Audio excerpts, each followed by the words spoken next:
Backlash over the president's tweets attacking a female news anchor and what he calls a bad facelift.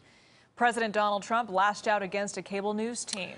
And the White House is backing him up, saying the president will fight fire with fire. KPIX5 reporter Emily Turner tells us that many Republicans were quick to condemn the president for all of this. Emily? They were very fast to do so, and especially on a day when there are plenty of reasons to talk policy, these tweets instead are now taking over the headlines. Even Trump's own party won't back him up on this, but that didn't stop his press secretary.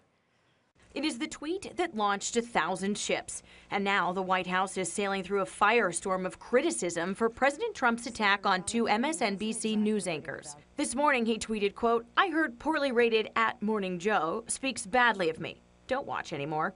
Then how come low IQ crazy Mika, along with Psycho Joe, came to Mar-a-Lago 3 nights in a row around New Year's Eve and insisted on joining me? She was bleeding badly from a facelift. I said no.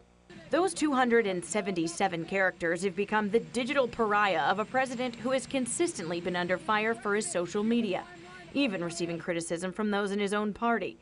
I think it was well over the line. I generally respect the president's tweets. I think he gets the message out right away, but this one just went too far. So far, in fact, Speaker of the House Paul Ryan had something to say about it. Obviously, I don't see that as an appropriate comment. I think, look, what we're trying to do around here is improve the tone and the civility of the debate, and this obviously doesn't help do that. But the White House isn't taking the criticism lying down. Instead, it's firing back. Thank you very much. Arguing Trump's tweet is a tit-for-tat move against media he feels is out to get him. The president has been attacked mercilessly on personal accounts by members on that program. And I think he's been very clear that when he gets attacked, he's going to hit back. And that is your president of the United States lying to you. But does that justify the nature of the attack?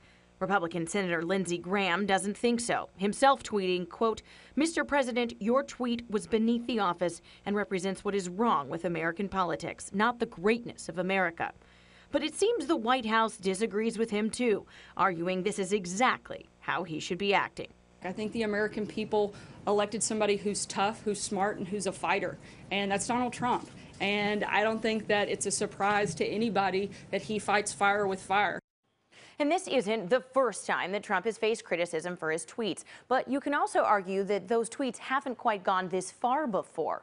But it also bears reminding that his wife, First Lady Melania Trump, decided an anti-cyberbullying campaign would be her cause while she was in the White House. And here is what she had to say about that kind of behavior back in November of last year. We have to find a better way to talk to each other, to disagree with each other, to respect each other. But today was a different tune. Although she doesn't quite go so far as to say she supports her husband, the First Lady's communications director told CNN, quote, "As the First Lady has stated publicly in the past, when her husband gets attacked, he will punch back 10 times harder."